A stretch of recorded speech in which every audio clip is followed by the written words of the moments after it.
ఈరోజు ఆదివారం కొన్ని దేవుని మాటలు మనం కొద్దిసేపు ధ్యానించుకునే ప్రయత్నం చేద్దాం. యెహోషువ గ్రంథము 6వ అధ్యాయము 17వ వచనం నుండి 21వ వచనం వరకు.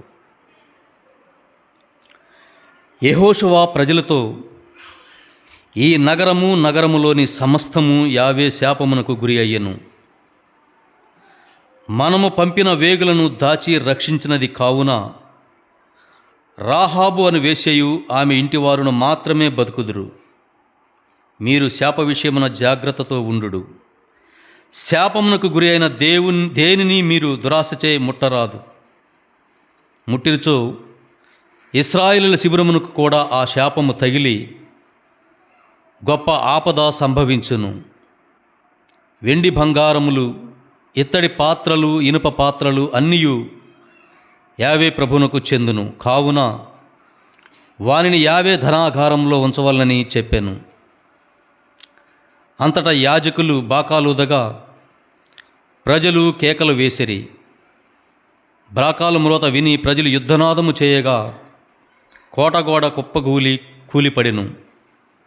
తక్షణమే ప్రజలు నేరుగా పట్టణంలో చొరబడి పట్టణమును ఆక్రమించుకొనిరి. స్త్రీలు, పురుషులు, బాలురు, వృద్ధులు, ఎద్దులు, గొర్రెలు, గాడిదలు, ఇది అనక అది అనక శ్వాసించు ప్రతి దానిని సంహరించి శాపం పాలు చేసిరి. ఇది మన ప్రభువు వాక్కు. సర్వేశ్వరునికి వందనములు. క్రీస్తునాథుని యందు మిక్కిలి ప్రియమైన సహోదరి సహోదరులారా, ఈనాటి వాక్య పఠన భాగంలో యావే ప్రభు యెహోషువ ద్వారా పలుకుతున్న కొన్ని మాటలను మనం ధ్యానించుకుందాం. యెరికో పట్టణాన్ని ఇశ్రాయేల్ ప్రజలకి అంకితం చేయాలని దేవుని యొక్క సంకల్పంలో ఒక భాగం. దానిలో భాగంగానే ఇశ్రాయేల్ ప్రజలకి దేవుడు ఒక వాగ్దానం చేశాడు. ఇదిగో మీరు వెళ్ళండి, ఆ యెరికో పట్టణాన్ని ఆక్రమించుకొని అక్కడ ఉన్న ఏ వస్తువునైనను, ఏ మనుషులనైనను, బాలులనైనను, పెద్దలనైనను, పిల్లలనైనను, గాడిదలైనను, ఏదైనా కూడా నేను వాటిని శాపం పాలు చేశాను. కాబట్టి మీరు శాపమైన వాటిని సంహరించి ఆ యెరికో పట్టణాన్ని స్వాధీనం చేసుకోమని ఇక్కడ దేవుడు చెప్పినట్లుగా యెహోషువ ద్వారా మనకి కొన్ని మాటలు కనిపిస్తూ ఉన్నాయి. అందుకే ముఖ్యంగా ఈరోజు చదువుకున్న పఠన భాగంలో 18వ వచనంలో, మీరు శాప విషయమున జాగ్రత్తతో ఉండుడు. శాపమునకు గురి అయిన దేనిని మీరు దురాశతో ముట్టుకొనరాదు. ముట్టినచో ఇశ్రాయేలు శిబిరమునకు కూడా ఆ శాపం తగిలి గొప్ప ఆపద సంభవించును అని దేవుడు యెహోషువ ద్వారా పలుకుతూ ఉన్నాడు. ఏదైతే శాపం పాలై ఉందో, అది వస్తువైనా, మనిషి అయినా, ఏదైనా సరే శాపం పాలైన దాన్ని మనం స్వీకరించకూడదు. దేవుడు శపించిన దాన్ని మనం స్వీకరించకూడదు, అంగీకరించకూడదు అనేది ఈ యొక్క మాట ద్వారా మనం అర్థం చేసుకోవచ్చు. అయితే ఇక్కడ ఆకాను అనే ఒక వ్యక్తి, ఇతను ఎవరంటే ఇశ్రాయేల్ ప్రజలకు సంబంధించిన 18 తెగల్లో యోధా తెగకు సంబంధించిన శరా అను వాని మునిమనముడు, కర్మీ కుమారుడైన ఆకాను అనే ఒక వ్యక్తి మనకిక్కడ యెహోషువ గ్రంథంలో కనిపిస్తూ ఉంటాడు. ఏంటి ఆకాను పరిస్థితి? ఈ యొక్క ఆకాను గురించి దేవుడు ఇక్కడ ఎందుకు రాయించాడనేది మనం తెలుసుకోగలిగితే, యెరికో పట్టణాన్ని ఇశ్రాయేల్ ప్రజలకి ఇచ్చే క్రమంలో ఆ యొక్క దేశంలో ఉన్న ఏ వస్తువును కూడా మీరు తాకటానికి వీల్లేదు. ఎందుకంటే వాటన్నిటి కూడా నేను శపించాను అని యుద్ధానికి పంపించే ముందు ఇశ్రాయేల్ ప్రజలకు దేవుడు చేసిన వాగ్దానంలో మనకు కనిపిస్తూ ఉంది. అయితే వీళ్ళు యెరికో పట్టణానికి సమీపించి ఆ యెరికో పట్టణాన్ని ధ్వంసం చేసి, ఆ యెరికో పట్టణ యొక్క ప్రజల్ని కావచ్చు, ఎద్దుల్ని కావచ్చు, గాడిదలు కావచ్చు, వారి యొక్క ఆస్తులన్నింటినీ కూడా సంహరించి యెరికో పట్టణాన్ని ఆక్రమించుకునే క్రమంలో ముందుగా ఆ వెళ్ళే దారిలో హాయి అనే ఒక గ్రామం మనకు కనిపిస్తూ ఉంటుంది.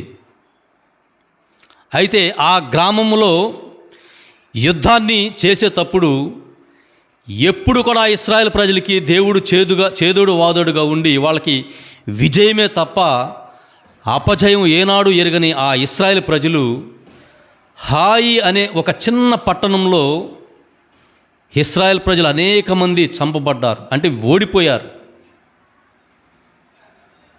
ఎందుకు ఓడిపోయాం అని యెహోషువ దేవుణ్ణి ప్రార్థిస్తూ కన్నీరు కారుస్తూ అడుగుతున్నప్పుడు దేవుడు చెప్పిన మాటలు కొన్ని ఇక్కడ మనకు కనిపిస్తూ ఉన్నాయి. నేను ఏదైతే శపించానో దాన్నే మీ ఇశ్రాయేలు యొక్క ప్రజలు తీసుకొచ్చుకొని దాచిపెట్టుకున్నారు, కాబట్టి ఆ యొక్క శాపం ద్వారా మీకు ఈ యొక్క ఓటమి పాలు జరిగిందని దేవుడు యెహోషువతో మాట్లాడుతున్న మాటలు. అయితే ఎవరు ఈ ఇశ్రాయేల్ ప్రజల్లో ఈ తప్పు చేసిన వ్యక్తి ఎవరు అనేది యెహోషువ ప్రారంభం చేశాడు. ఎవరి ద్వారా ఈ శాపం, ఎవరు చేశారు ఈ పాపం, ఆ పాపం ద్వారా మనకు శాపం రావటం, ఆ శాపం ద్వారా మనందరం కూడా ఓటమి పాలవటం, ఇదంతా కూడా దేవుని అడిగినప్పుడు మీలో ఒకరు పాపం చేశారు, తద్వారా శాపం వచ్చింది, తద్వారా అందుకే మీరు ఓడిపోయారని దేవుడు యెహోషువతో మాట్లాడాడు. అంటే పాపం అంటే ఏంటి అనేది ఇక్కడ మనం గ్రహించాలి. ఆనాటి ఇశ్రాయేల్ ప్రజలైనా సరే, ఈనాటి క్రైస్తవులమైన మనమైనా సరే, అసలు పాపం అంటే ఏంటి అనేది మనకి ఇక్కడ దేవుడు స్పష్టపరుస్తూ ఉన్నాడు. ఏదైతే తీసుకోవద్దో, ఏదైతే మీరు చేయకూడదో అదే చేశాడు. కాబట్టి ఆ యొక్క ఆకాను ద్వారా ఆ రోజు వారికి ఇశ్రాయేల్ ప్రజలందరికీ కూడా ఓటమి పాలయ్యారు. ఏంటి అనేది మనం గ్రహించగలిగితే, శాపమునకు గురైన దానిని మీరు దురాశచే ముట్టరాదు. అంటే ఇక్కడ పాపం అనేది దేవుడు ఏదైతే సంకల్పించాడో ఆ సంకల్పానికి వ్యతిరేకంగా మనం చేసే ప్రతి పని కూడా పాపంగా పరిగణించబడుతూ ఉంది. ఏ విషయమైనా సరే దేవుని దృష్టిలో దేవునికి విరుద్ధంగా చేసిన ఏ విషయం కూడా, ఏ పనైనా కూడా దాన్ని పాపంగా దేవుడు పరిగణిస్తూ ఉన్నాడు. తద్వారా ఆనాడు ఆకాను కావచ్చు, ఈనాడు క్రైస్తవులైన మనం అనేక శాపాలకి గురవుతూ ఉన్నాం.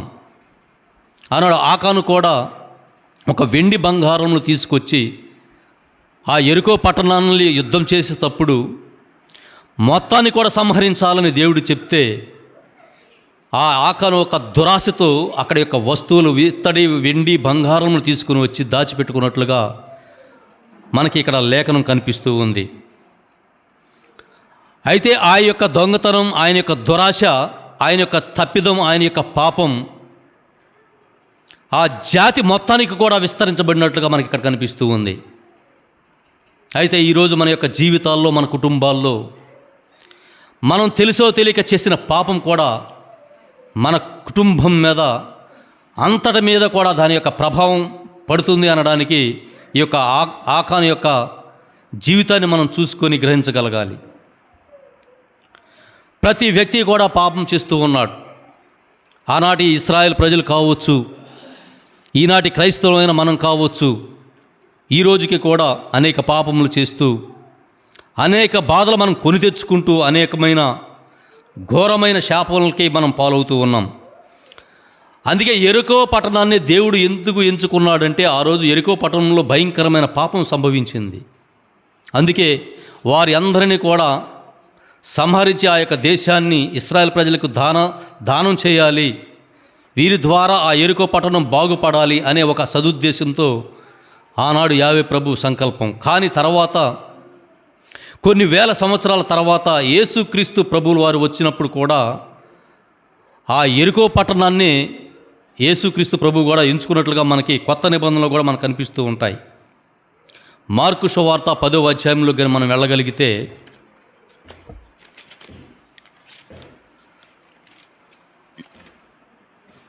మార్కు సువార్త 10వ అధ్యాయము 46, 47, 48 వచనాల్లో మనం చూసుకోగలిగితే,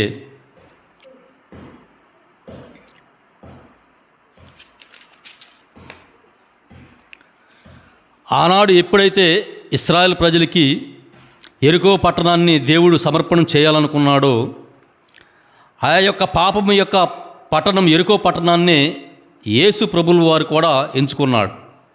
అందుకే ఇక్కడ కొన్ని మాటలు మనకి మార్కు సువార్త 10వ అధ్యాయము 46, 47, 48 వచనాల్లో మనకి ఇక్కడ కనిపిస్తూ ఉంది.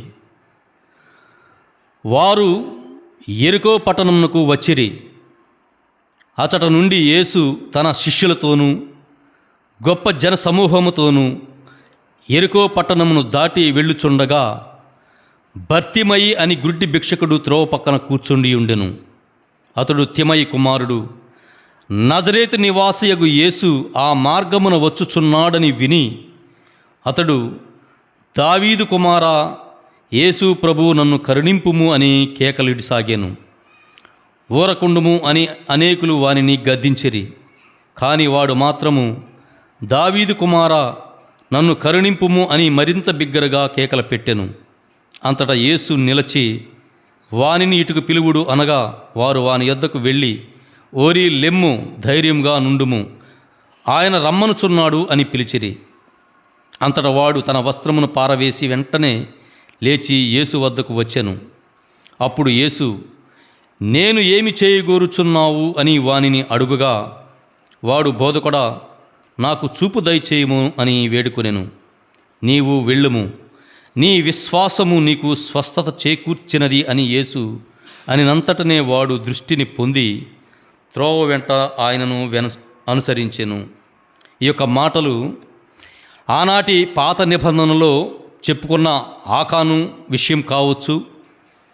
ఇక్కడ ఒక గుడ్డి వ్యక్తి, ఒక కుంటి వ్యక్తి, ఒక గుడ్డి వ్యక్తి దేవుణ్ణి అర్థించినట్లుగా మనకి ఇక్కడ కనిపిస్తూ ఉంది.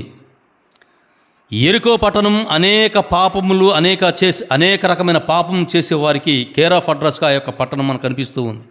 యేసు ప్రభు రాకముందు, యేసు ప్రభు వచ్చిన తర్వాత కూడా అదే క్రమంలో కొనసాగుతూ ఉన్నప్పుడు ఈ యొక్క పాపాన్ని తీసివేయాలి, ఈ యొక్క పట్టణాన్ని బాగుపరచాలి అనే ఒక సదుద్దేశంతో యేసుక్రీస్తు ప్రభు మళ్ళా తిరిగి ఆ యెరికో పట్టణాన్నే సమీపించాడు. అయితే ఈ యొక్క 3 వచనాల్లో మనం గ్రహించగలిగింది ఏంటంటే, ఆ యెరికో పట్టణంలో అనేక మంది పాపులు ఉండొచ్చు, కానీ యేసుక్రీస్తు ప్రభుల వారు ఆ పట్టణాన్ని సమీపించినప్పుడు అక్కడ ఒక గ్రుడ్డివాడు ఆ యేసుక్రీస్తుని అనుసరించాడు.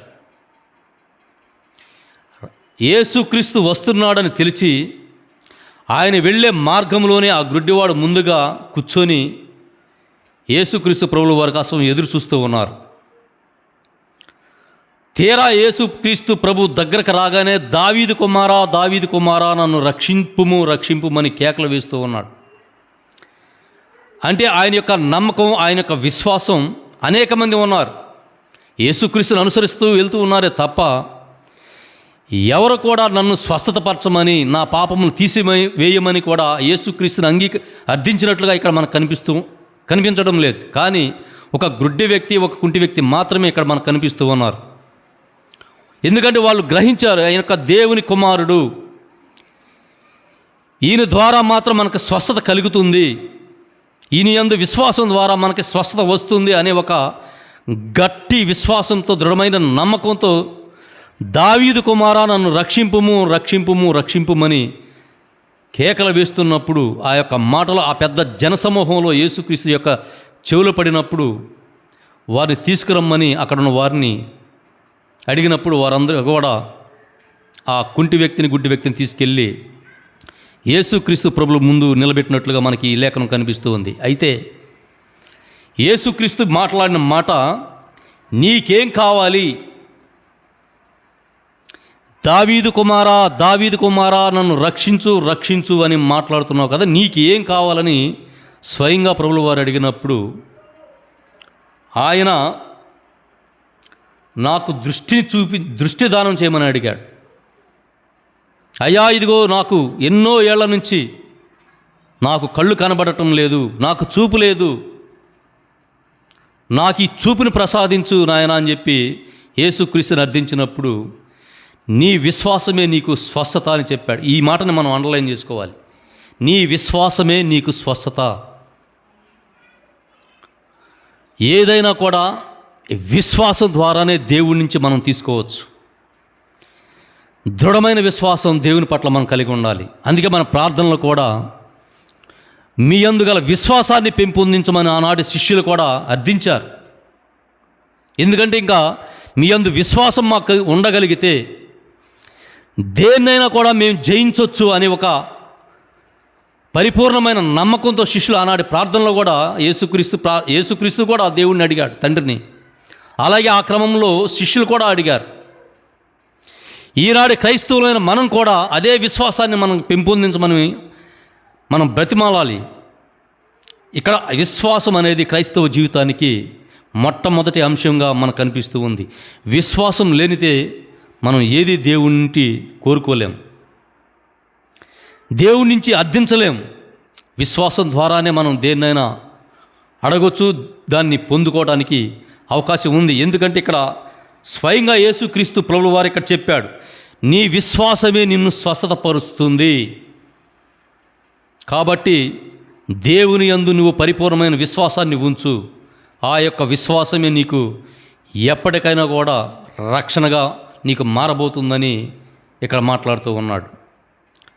ఆనాడు యెరికో పట్టణంలో ఒకే ఒక వ్యక్తి ఆకాను చేసిన పాపం వల్ల ఆ యొక్క జాతి మొత్తానికి కూడా శాపం వచ్చింది.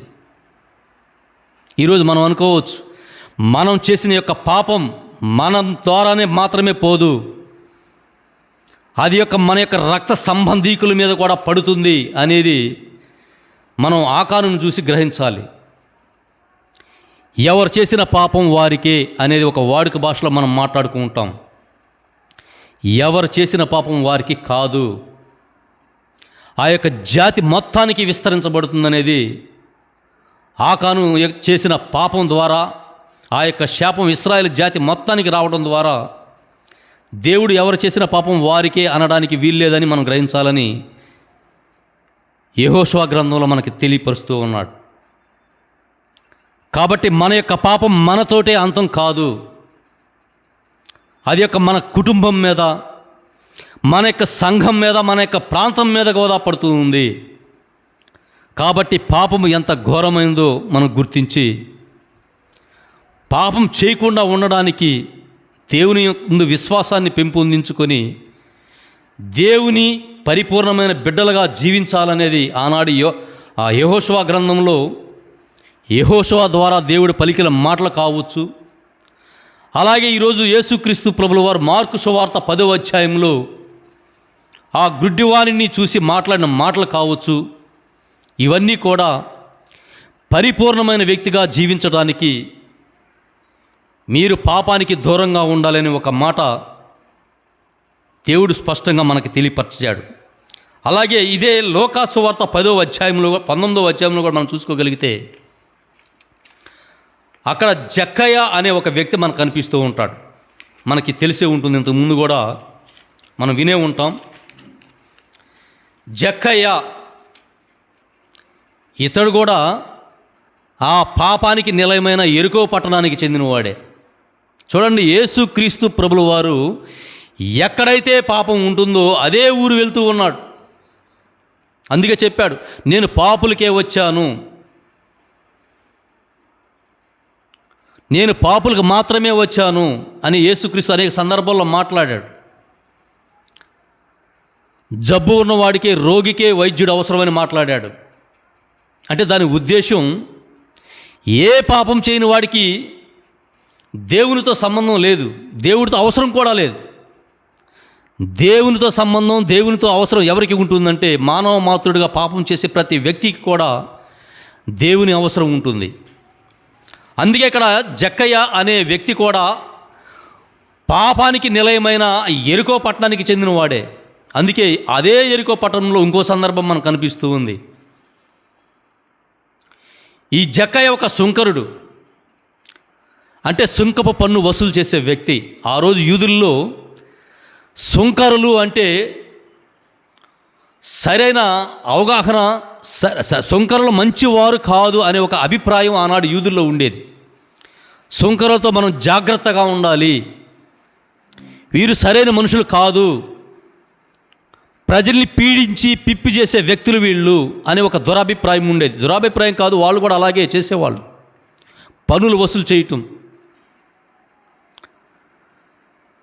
ధర్మ ప్రకారంగా పన్నులు వసూలు చేస్తే ఓకే, కానీ ఇది వీరు అధర్మంగా ఎక్కడ దొరికితే అక్కడ ప్రజలపై అనేకమైన భారాలని మోపుతూ, శిక్షలు వేస్తూ, దానికి పరిహారంగా పన్నులు వసూలు చేస్తూ ఒక భయంకరమైన వ్యక్తులుగా ఆనాడు యూదా ప్రజల్లో ఈ సుంకరుల స్థానం ఉండేది. అలాంటి పాపం చేసిన వ్యక్తిగా, అలాంటి పాపం చేసిన సుంకరుడిగా ఇక్కడ మనకి జక్కయ్య అనే వ్యక్తి మనకు కనిపిస్తూ ఉన్నాడు. మరలా అదే యెరికో పట్టణం, మరలా అదే యేసుక్రీస్తు ఎంట్రన్స్. అందరూ చెప్పుకుంటూ ఉన్నారు, ఇదిగో ఆ యేసు ద్వారా అనేక అద్భుతాలు జరుగుతూ ఉన్నాయి, అనేక జబ్బులు పోతూ ఉన్నాయి, అనేక మంది స్వస్థత పొందుతూ ఉన్నారు, అనేక మంది చెప్పుకుంటూ ఉంటే ఈ జక్కయ్య యొక్క మనసులో ఆ యొక్క విషయాలు పడి ఎలాగైనా సరే ఈరోజు ఆ యేసుని నేను చూడాలి అని ఒక పరిపూర్ణమైన విశ్వాసంతో ఆయన వచ్చాడు. అనేక మంది జనం యేసుక్రీస్తుని వెంబడిస్తూ ఉన్నారు. ఈ రోజున మన యొక్క ప్రాంతాల్లో ఒక చిన్న నాయకుడు వస్తేనే, ఆయన దగ్గరికి మనం వెళ్ళాలంటేనే చాలా గొప్ప విషయంగా మనం భావిస్తూ ఉంటాం. అయితే ఆ రోజు దేవాది దేవుడే నడుస్తూ ఉంటే, అనేక అద్భుతాలు చేసిన దేవుడు నడుస్తూ ఉంటే, అనేక స్వస్థతలు చేసిన దేవుడు నడుస్తూ ఉంటే, ఆయన తాగితానే జబ్బులు నయమైపోయే వ్యక్తి నడుస్తూ ఉంటే, ఆ రోజున ఉన్న ఆ యొక్క ప్రజలు ఏ విధంగా ఆయన్ని అనుసరించారో మనం ఒక్కసారి గ్రహించవచ్చు. ఆ విధంగా అనేక మంది, కొన్ని వేల మంది ఆయన్ని అనుసరిస్తున్న క్రమంలో పొట్టివాడైన జక్కయ్య అనే ఒక మాట రాయబడింది బైబిల్లో మనకి. పొట్టివాడైన జక్కయ్య అనే మాట ఎందుకు వాడారంటే, బైబిల్లో ఆ యొక్క జన సమూహంలో పొట్టిగా ఉండే వ్యక్తి యేసును చూడటానికి అవకాశమే లేదు. అంటే పొట్టివాడైనా నేను చూడలేను అని తెలిసి కూడా ఆయన జక్కయ్య, చూడండి ఇక్కడ జక్కయ్య నుంచి మనం ఒక పాఠం మనం నేర్చుకోవాలి. పెద్ద జనసమూహం, ఆ జనసమూహంలో మనకి అంగీకరించే వ్యక్తులు కూడా కాదు వాళ్ళు. ఆ జనసమూహంలో మనం వెళ్ళి యేసుక్రీస్తుని ఎలా చూడాలి, మనం చూడలేం కదా, అయినా కూడా ఎలాగైనా చూడాలి అనే ఒక దృఢమైన విశ్వాసంతో జక్కయ్య బయలుదేరి ఆయన ఒక ప్లాన్ వేసుకున్నాడు. ఈ జనసమూహంలో వెళ్ళి యేసుక్రీస్తుని నేను చూడడం అసంభవం కాబట్టి ఆయన వచ్చే దారిని ఎంచుకొని ఒక చెట్టుపై ఎక్కి కూర్చొని ఎలాగైనా సరే క్రీస్తుని నేను చూడాలని ఒక దృఢమైన విశ్వాసంతో ఆ పొట్టివాడైన జక్కయ్య ఒక చెట్టుపై కూర్చొని యేసుక్రీస్తు కోసం ఎదురు చూస్తూ ఉన్నాడు. రానే వచ్చాడు. జక్కయ్య చెట్టు దిగిరమ్ము అని చెప్పి యేసుక్రీస్తు పలికాడు. చూడండి, మరి యేసుక్రీస్తు నడుచుకుంటూ పోతూ ఉన్నాడు, చెట్టు పైన ఎక్కడో కూర్చొని ఉన్నాడు జక్కయ్య.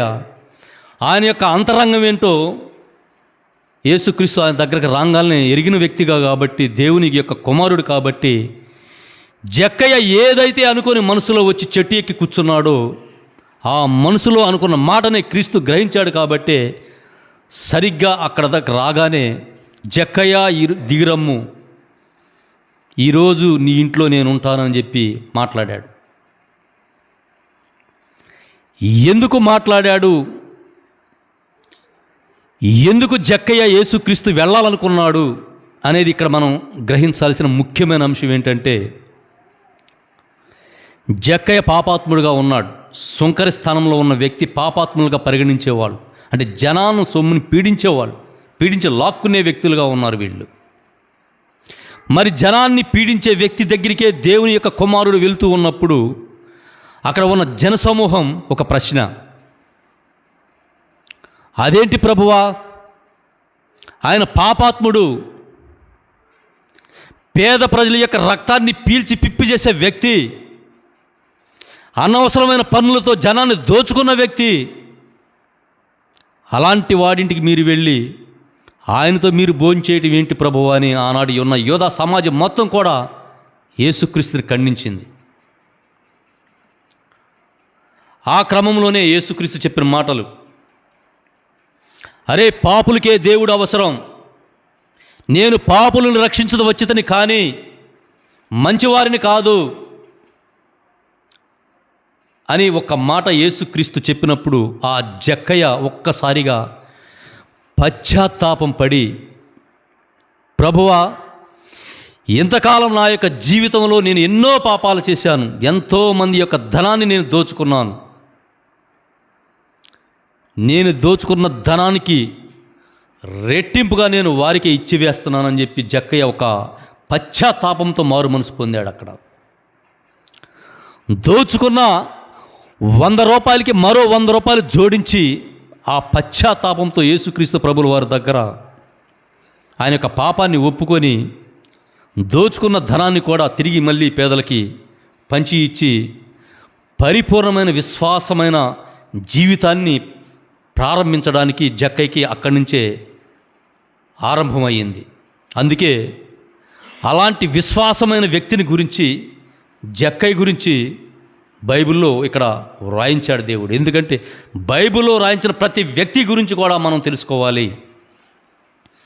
ఎందుకంటే వారి యొక్క జీవితాన్ని మనం తెలుసుకోవాలి. అది మనకు ఒక రోల్ మోడల్గా ఉండాలి. వారి యొక్క జీవితాన్ని మన జీవితానికి లిఖితం చేసుకొని మనం ఏ విధంగా అయితే, వారు ఏ విధంగా అయితే పాపం చేసినా కూడా మారు మనసు పొంది ప్రభువు దగ్గరికి ఏ విధంగా వచ్చారో తెలుసుకొని మనం కూడా అదే విధంగా పశ్చాత్తాపంతో దేవుని యొద్దకు తిరిగి రావాలి అనే ఒక సదుద్దేశంతో దేవుడు ఆ యొక్క వ్యక్తుల గురించి మనకి బైబిల్లో బయలుపరిచాడు. దేవుడు ఒక వ్యక్తి గురించి మాట్లాడుతున్నాడంటే చిన్న విషయం కాదు. ఈ ప్రపంచంలో అనేక మంది, కొన్ని కోట్లాది మంది ప్రజలు ఉన్నారు. కానీ బైబిల్లో బహు కొద్ది మంది మాత్రమే గురించే వ్రాయించాడు దేవుడు. ఎందుకంటే వారు అలాంటి వ్యక్తులుగా దేవునికి ఇష్టలుగా మారిపోయారు. గతంలో ఏదో విధంగా బ్రతికి ఉండొచ్చు, కానీ జక్కయ్య కూడా అనేకమైన ఘోరమైన తప్పిదాలతో ఉన్న వ్యక్తే. కానీ ఈరోజు దేవుణ్ణి నేను చూడాలి అనే ఒక విశ్వాసం పెట్టుకొని వచ్చాడు కాబట్టే ఆయన యొక్క కుటుంబం, ఆయన యొక్క జీవితం దేవుని యొక్క సన్నిధానంలో మెలగడానికి అవకాశం కుదిరింది. కాబట్టి ఈ యొక్క మాటల ద్వారా ప్రతి వ్యక్తి కూడా పాపం చేస్తూ ఉన్నాడు. కానీ ఆ పాపం శాపం పాలు కాకముందే మరలా తిరిగి వచ్చి జక్కయ్య ఏ విధంగా అయితే పశ్చాత్తాపం పొంది మారు మనసు పొంది, ప్రభువా, నేను పాపం చేశాను, ఈ పాపాన్ని సరిదిద్దుకునే నా అవకాశాన్ని నాకు ఇవ్వండి అని చెప్పి అడిగి ఆయన యొక్క పాప ప్రాయశ్చితం కోసం ఆయన యొక్క దోచుకున్న ధనాన్ని ఏ విధంగా తిరిగిచ్చాడో అదేవిధంగా మనం కూడా పాపం చేసాం ప్రభువా, ఇక మీదట కూడా నేను పాపంలో పడను అనే ఒక గట్టి నిర్ణయాన్ని, నిబంధన దేవునితో మనం చేసుకోగలిగితే పాపం నుంచి మనం దూరంగా ఉండడానికి అవకాశం దేవుడు మనకు తప్పకుండా సహాయం చేస్తాడు. పాపులను రక్షించే దేవుడిగా మన ప్రభు కనిపిస్తూ ఉన్నాడు. ప్రతి మనిషి కూడా పాప జీవితంలో ఉన్న వ్యక్తే. అలాంటికే మనకు రోమపత్రికలో మాట చెప్తూ ఉన్నాడు, ఎవడను నీతిమంతుడు లేడు, ఒక్కడను నీతిమంతుడు లేడని దేవుడు చెప్తూ ఉన్నాడు. కాబట్టి ఈ లోక జీవితంలో అనుసరిస్తున్న ప్రతి వ్యక్తి కూడా ఏదో ఒక సందర్భంలో పాపంలో పడిపోతూ దేవునికి విరుద్ధంగా నడుస్తూనే ఉన్నాం. కానీ ఈరోజు యొక్క మాటల ద్వారా మన యొక్క మనసుల్ని, అంతరంగాన్ని అడిగి మన యొక్క పాప జీవితాన్ని కడుక్కొని తిరిగి యేసుక్రీస్తు ప్రభుల వారి యొక్క పాదముల చెంతకు వచ్చి పశ్చాత్తాపంతో నిండైన విశ్వాసంతో ఆ ప్రభువును వేడుకొని మన యొక్క పాపాన్ని కడిగి వేయమని ఈ యొక్క మాటల ద్వారా మనం గ్రహించి ఆయన్ని బ్రతిమాడుకుంటూ ప్రార్థన చేసుకుందాం. ఓ ప్రభువా, ఇదిగో ఈరోజు మీ ద్వారా మాకు తెలియపరిచిన కొన్ని విషయాలను మేము గ్రహించి కొద్దిసేపు లోతుగా ధ్యానించాం ప్రభువా. ఆ యొక్క